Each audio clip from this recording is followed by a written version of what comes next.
Assalamualaikum warahmatullahi wabarakatuh. Sobat Misteri Sunyi Mencekam. Kisah nyata misteri kali ini bercerita tentang seseorang yang membeli mobil second dari seorang Pak Haji. Namun setelah dipakai, ternyata di dalam mobil itu selalu ada penampakan hantu wanita. Kira-kira misteri apa yang terjadi di dalam mobil ini? Simak cerita selengkapnya. Sebuah kisah nyata misteri yang berjudul Misteri Hantu Wanita di Belakang Jok Mobil. Masyarakat Indonesia memang tak pernah lepas dari cerita horor. Ada banyak sekali pengalaman cerita horor yang dibagikan warganet ke media sosial. Seperti sebuah cerita mistis yang dibagikan di media sosial Twitter @iburumah-tangga9. Kamu yang penakut dan sedang sendirian di rumah, sebaiknya tidak melanjutkan untuk menonton cerita ini. Pasalnya, cerita yang diberi judul Ibu dan Bayi itu ini sukses membuat siapa saja yang membacanya merinding seketika. Langsung saja kita masuk ke cerita. Kejadian bermula ketika seorang pria bernama Krishna yang bekerja sebagai sales di sebuah perusahaan rokok terbesar di Indonesia baru saja mendapatkan bonus dari kantornya. Ia mendapatkan bonus karena berhasil mencapai target yang telah ditetapkan perusahaan. Berhubung bonus itu terbilang lumayan, ia pun berencana untuk membeli sebuah mobil. Krishna saat ini tengah memiliki seorang istri yang sedang hamil muda. Karena ingin memanjakan istri yang memang hamil muda, ia pun membeli sebuah mobil dengan harga yang pas di kantong. Dirinya berencana untuk membeli sebuah mobil dengan kondisi bekas agar bisa lebih murah dan dapat dibayar dengan cash. Singkat cerita, Krishna menemukan mobil yang pas di hati dan budget, yakni mobil Grand Livina berwarna abu-abu. Krishna membeli mobil tersebut dari seorang bapak-bapak yang sedang membutuhkan uang. Karena dirasa cocok dan pas, akhirnya Krishna bersepakat dengan bapak tersebut. Awal mobil tersebut datang ke rumah pasangan baru menikah tersebut. Mereka berdua sangat senang sekali.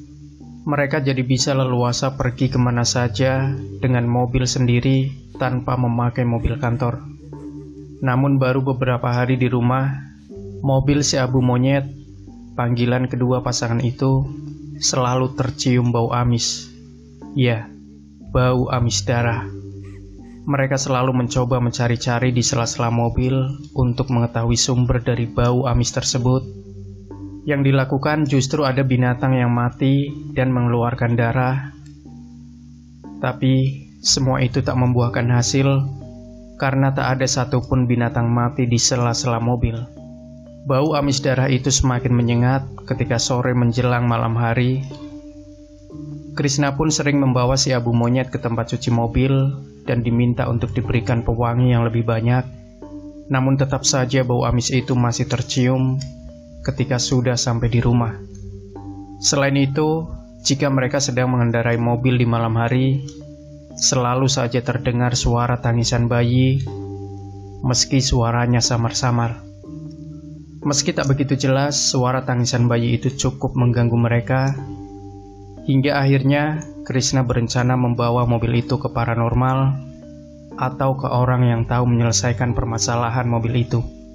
Karena menurutnya, ini bukanlah permasalahan yang biasa terjadi. Tapi karena kesibukan pekerjaan, akhirnya rencana ke paranormal itu selalu diundur-undur. Sampai pada kejadian suatu malam, Krishna harus pulang larut malam. Karena lembur di kantor sekitar pukul 1 dini hari. Sepanjang jalan pulang, ia terus mencium bau amis darah.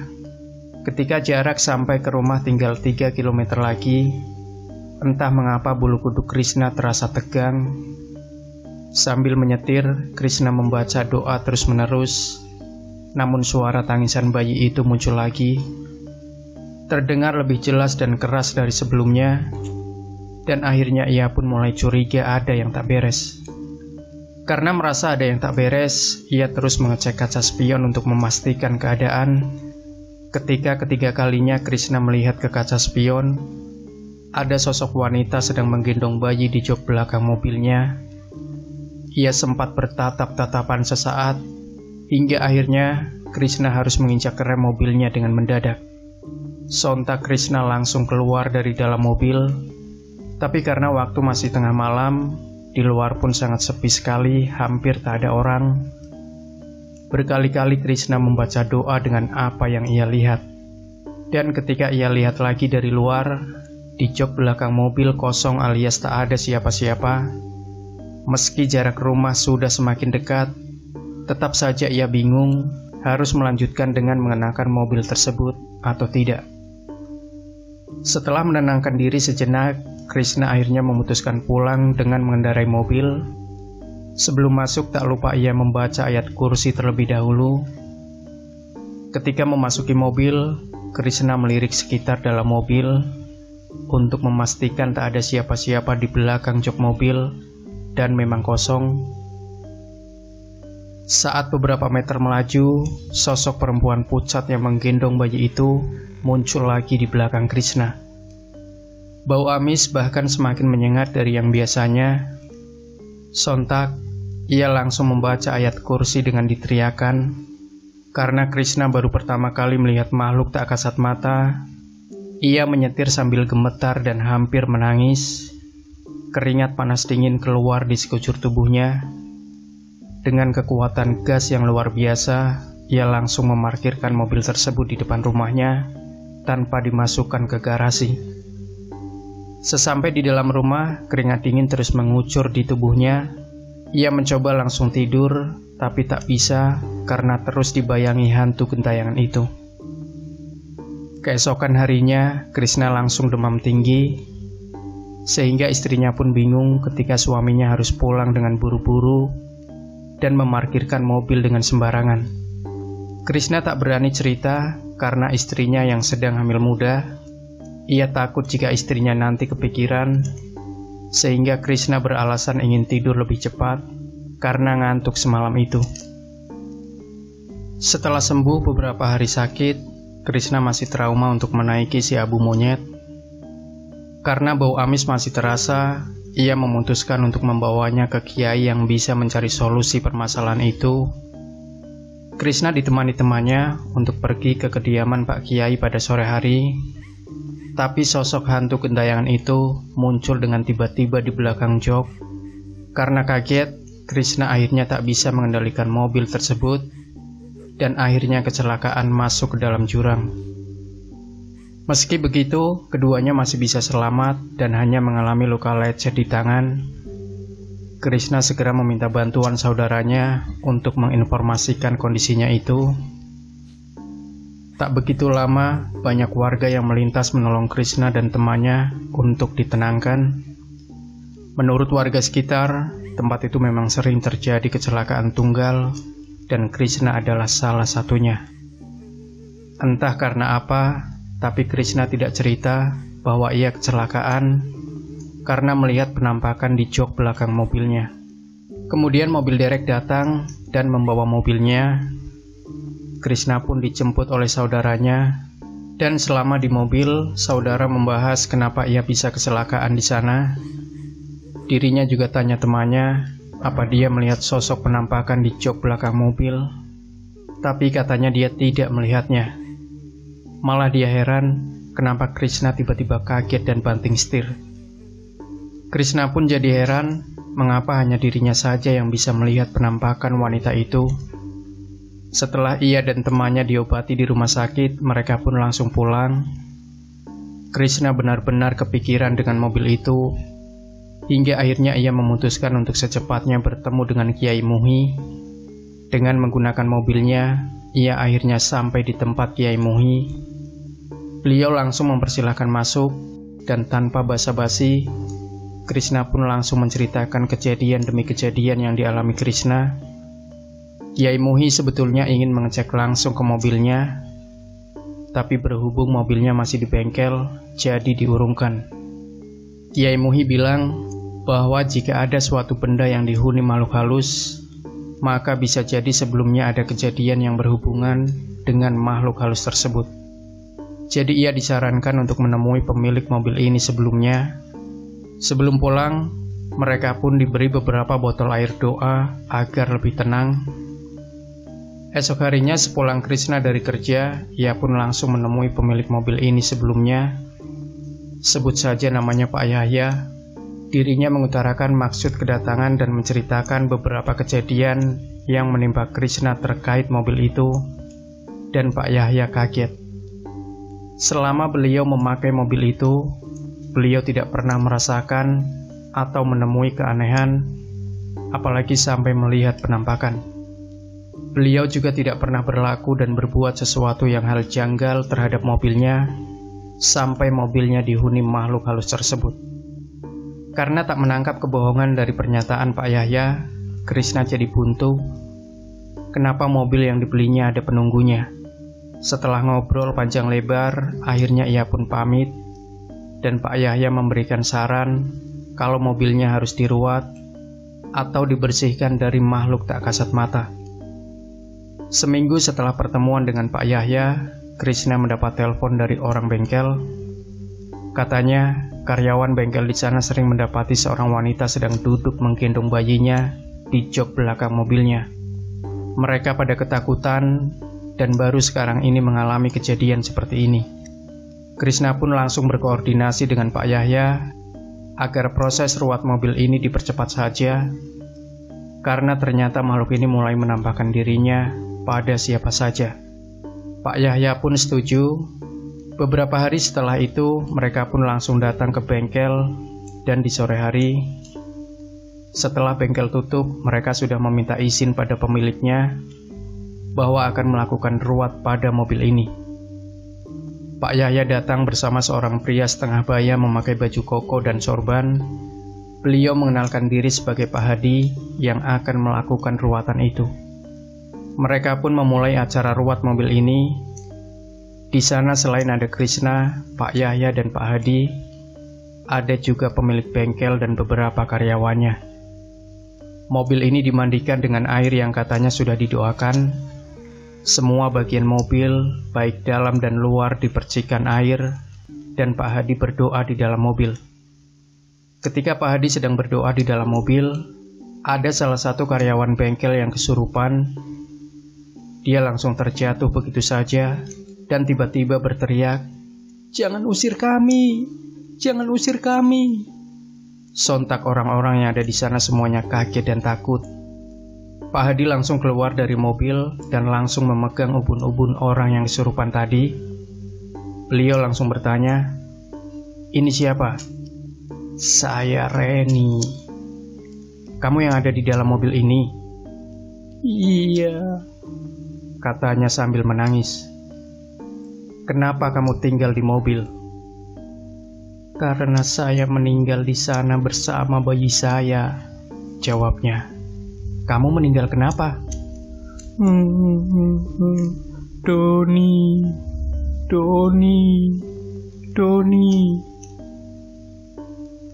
Orang yang kesurupan itu malah menangis dan menyebut nama Doni. Entah siapa Doni itu, Krishna tidak kenal, tapi raut muka Pak Yahya jadi berubah. Beliau seperti kaget dan gugup. Entahlah. Krishna pun bertanya pada Pak Yahya, "Bapak kenal dengan yang namanya Doni?" Itu anak saya," ujar Pak Yahya dengan muka pucat pasi. Ternyata Pak Yahya punya anak namanya Doni yang masih sekolah SMA kelas 3. Wah, Krishna pun kaget dibuatnya. Sedangkan arwah Reni ini tidak mau disuruh meninggalkan mobil tersebut karena katanya dia nyaman ada di sana. Dia malah menangis dan terus menangis. Pak Hadi yang berusaha untuk memindahkan arwahnya seperti kewalahan. Beliau terlihat capek sekali. Krishna dan Pak Yahya akhirnya mengambil keputusan untuk mencari tahu dari Doni. Mungkin Doni tahu seseorang yang bernama Reni. Akhirnya mereka sudahi ruat mobil ini. Ia langsung ikut Pak Yahya pulang ke rumah beliau untuk bertemu dengan Doni. Kebetulan Doni sedang ada di rumah, jadi mereka bisa langsung bertanya padanya. Ketika mereka menanyakan nama Reni pada Doni, reaksi Doni langsung kaget dan pucat pasi. Pak Yahya langsung curiga melihat reaksi Doni. Krishna pun begitu. Jadi mereka desak Doni untuk menceritakan siapa Reni ini sebetulnya. Ternyata Reni ini adalah pacar Doni.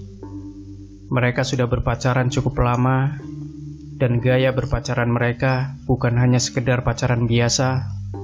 Pacaran mereka sudah melewati batas, dan akhirnya Reni hamil. Awalnya Doni bersedia bertanggung jawab atas kehamilan Reni, tapi Doni berjanji akan menikahi Reni jika sudah lulus ujian SMA. Dan Reni pun menyanggupinya, walaupun Reni harus menunggu dan menutupi perut buncitnya dulu. Tapi, malam itu Reni minta tolong pada Doni bahwa dia merasakan mulas, dia sepertinya akan melahirkan, jadi minta tolong Doni untuk menjemputnya. Doni pun menjemput Reni ke rumahnya dan rencananya akan mengantar Reni ke klinik bersalin. Doni menjemput Reni menggunakan mobil si Abu Monyet yang saat itu masih milik ayahnya. Sebelumnya, Reni ini hanya tinggal bersama ayahnya, sedangkan ibunya sudah meninggal. Jadi karena ayahnya sibuk bekerja, dia tidak sadar dengan perubahan fisik anaknya. Reni pun sedemikian rupa menutupi kehamilannya selama di sekolah supaya tidak ada yang curiga. Selama di perjalanan menuju klinik, Reni merasakan sakit mulas di perutnya. Doni dan Reni pun panik. Mereka tidak tahu harus berbuat apa. Tapi tiba-tiba pikiran jahat berkelebat di pikiran Doni. Dia langsung membekap mulut Reni sampai Reni kehabisan napas. Reni pun meninggal saat itu juga, sedangkan bayinya waktu itu masih hidup. Bayinya laki-laki, namun karena setan sudah menguasai pikiran Doni, maka bayi tidak berdosa itu pun menjadi korban kebiadaban Doni. Karena takut perbuatannya diketahui oleh orang lain, maka Doni membuang jasad Reni di jurang di suatu tempat malam itu juga. Doni merasa perbuatannya aman-aman saja dan tidak ada yang mengetahuinya. Ketika mendengar cerita lengkap dari Doni anaknya, Pak Yahya langsung emosi dan memukul Doni. Dia langsung bersumpah bahwa Doni harus mempertanggungjawabkan perbuatannya. Saat itu Doni langsung sujud di kaki ayahnya. Doni mengaku salah dan hilaf. Krishna pun yang mendengarnya hanya bisa geleng-geleng kepala bahwa pergaulan anak muda zaman sekarang memang benar-benar sudah di luar batas. Mereka tidak memikirkan risiko atas perbuatan mereka. Pak Yahya pun mendesak Doni untuk menunjukkan di mana dia membuang jasad Reni. Keesokan harinya, setelah mereka laporan ke polsek terdekat dan ditemani beberapa anggota kepolisian dan langsung menuju jurang yang dimaksud oleh Doni. Ternyata jurang yang dimaksud Doni adalah jurang di mana tempat Krishna kecelakaan. Mungkin di kecelakaan Krishna kemarin, Reni ingin menunjukkan jasad dirinya padanya. Tapi waktu itu dia tidak melihat sekeliling. Ternyata jasad Reni ditemukan sudah membusuk saat itu juga, beserta jasad bayi yang dilahirkannya. Mereka ditemukan tertutup daun-daun kering di dasar jurang. Begitulah jika setan sudah merasuki jiwa seseorang. Untuk menutupi kesalahannya, dia melakukan kesalahan lain yang lebih fatal. Akhirnya Doni dipenjara untuk mempertanggungjawabkan perbuatannya. Sedangkan nasib mobil si Abu Monyet sampai saat ini masih dihuni oleh Reni. Sampai saat ini, jika Krishna sedang menyetir malam-malam, masih suka terdengar suara tangisan bayi di mobil itu, dan bau amis masih suka tercium. Cerita ini hanya Krishna yang tahu dan sengaja tidak memberitahu istrinya karena dia sangat penakut. Kejadian pembunuhan Reni terjadi seminggu sebelum mobil ini Krishna beli. Jadi mungkin wajar saja jika Pak Yahya tidak merasakan keganjilan seperti yang dia rasakan. Demikian Sobat Misteri Sunyi Mencekam. Jangan lupa berikan komentar Anda, like, share video ini, subscribe channel Sunyi Mencekam, dan kembali nantikan cerita-cerita misteri terbaru dari kami. Wassalamualaikum warahmatullahi wabarakatuh.